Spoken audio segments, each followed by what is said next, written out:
বোরখা পরে পালাতে গিয়েও শেষ রক্ষা হয়নি যুবলীগ নেতার। ছাত্র জনতার গণ অভ্যুত্থানের মুখে শেখ হাসিনা দেশ ছেড়ে পালিয়ে গেল।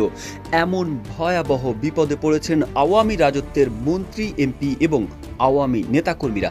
অনেকে সুযোগ বুঝে বিদেশে পালিয়ে গেলেও আটকা পড়েছেন বহু জ্যেষ্ঠ ও প্রভাবশালী এমপি, মন্ত্রী সহ অসংখ্য নেতাকর্মীরা।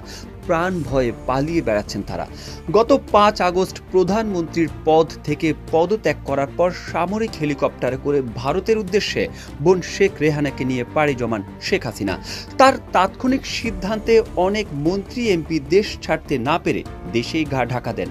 এমন খবরও চাউর হয়েছে যে বিভিন্ন দূতাবাসের দ্বারে দ্বারে ঘুরে আশ্রয় চাচ্ছেন অনেকে।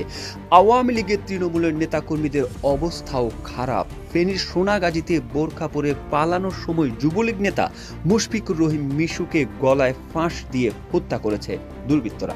কেউ না বুঝলেও আমরা আপনার প্রয়োজন বুঝি, আর তাই তো অত্যাধুনিক ফিচার সম্বলিত বিভিন্ন সাইজ আর কালারের 250-টিরও বেশি ডিজাইন অপশন নিয়ে ওয়ালটন স্মার্ট ফ্রিজ বোঝে আপনার প্রয়োজন। গত শনিবার বিকেল থেকে আওয়ামী লীগের সাধারণ সম্পাদক ওবায়দুল কাদেরের কোনো খোঁজ পাওয়া যাচ্ছে না। শনিবার ধানমন্ডিতে আওয়ামী লীগ সভাপতির রাজনৈতিক কার্যালয়ে আয়োজিত সংবাদ সম্মেলনে শেষবার কথা বলেন তিনি। রবিবার থেকেই তাকে খুঁজে পাওয়া যাচ্ছে না। ধারণা করা হচ্ছে রবিবার রাতেই দেশ ত্যাগ করেছেন ওবায়দুল কাদের। বর্তমানে তিনি সিঙ্গাপুর অথবা নয়াদিল্লিতে আছেন। সোমবার ভোর থেকেই প্রভাবশালী হিসেবে পরিচিত এমপি, মন্ত্রীদের অনেকের সঙ্গে যোগাযোগ করা যাচ্ছিল না। অনেকের মুঠোফোন বন্ধ ছিল। বিশেষ করে স্বরাষ্ট্রমন্ত্রী আসাদুজ্জামান খান কামাল, আইনমন্ত্রী আনিসুল হক অজ্ঞাত স্থানে চলে যান।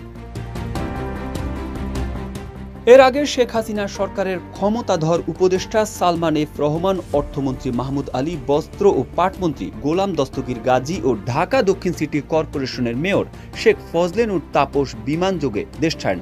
তবে তারা কে কোন দেশে গেছেন তা জানা যায়নি। রবিবার রাতে পররাষ্ট্রমন্ত্রী হাসান মাহমুদের পরিবারের সদস্যরা EK 586 নম্বর ফ্লাইট যোগে দেশ ত্যাগ করেন। তাদের গন্তব্য ছিল সংযুক্ত আরব আমিরাতের দুবাই বিমানবন্দর। মূলত এর পরপরই গণহারে মন্ত্রী, এমপিদের দেশ ত্যাগের খবর সামাজিক যোগাযোগ মাধ্যমে ছড়িয়ে পড়ে। সূত্র জানায়, মন্ত্রী, এমপিদের অনেকে শেষ মুহূর্তে শত চেষ্টা করেও আর দেশ ছাড়তে পারেননি। রোববার ও সোমবার 2 দিন টিকেটের জন্য বিভিন্ন এয়ারলাইন্সের সঙ্গে যোগাযোগ করেও বিফল হন তারা। অনেকে পরিবারের সদস্যদের নিরাপদে বিদেশে পাঠাতে পারলেও নিজে আর যেতে পারেননি। এদের মধ্যে পররাষ্ট্রমন্ত্রী হাসান মাহমুদ, তথ্য প্রতিমন্ত্রী মোহাম্মদ আলী আরাফাত ও তথ্য প্রযুক্তি প্রতিমন্ত্রী জুনায়েদ আহমেদ পলক। এদিকে আইনমন্ত্রী আনিসুল হক তার মোবাইল ফোন দুটি বন্ধ করে দেশ ত্যাগ করেছেন বলে ধারণা করা হচ্ছে, কারণ সোমবার সকাল থেকে তাকে ঢাকায় পাওয়া যায়নি। সোমবার রাত 10টা পর্যন্ত শিক্ষামন্ত্রী মহিবুল হাসান চৌধুরী রাজধানীর বনানীর বাসায় অবস্থান করেন। তবে রাতেই তার দেশ ত্যাগ করার কথা ছিল বলে ধারণা করা হচ্ছে। আওয়ামী লীগের সঙ্গে সম্পৃক্ত পুলিশের ঊর্ধ্বতন কর্মকর্তারা জনসমাগম এড়িয়ে যাচ্ছেন। অনেকে নিজ বাসা বা সরকারি বাংলোতে না গিয়ে আত্মীয় স্বজনের বাড়িতে অবস্থান করছেন।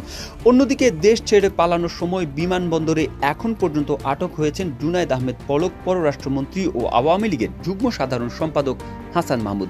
অবৈধ পথে ভারতে পালিয়ে যাওয়ার সময় ফেনী জেলা আওয়ামী লীগের সাধারণ সম্পাদক, ফেনী 2 আসনের এমপি নিজামুদ্দিন হাজারি, ফেনী পৌরসভার মেয়র নজরুল ইসলাম স্বপন মিয়াজি ও এমপির দেহরক্ষী PS মানিককে আটক করেছে সেনাবাহিনী ও বর্ডার গার্ড।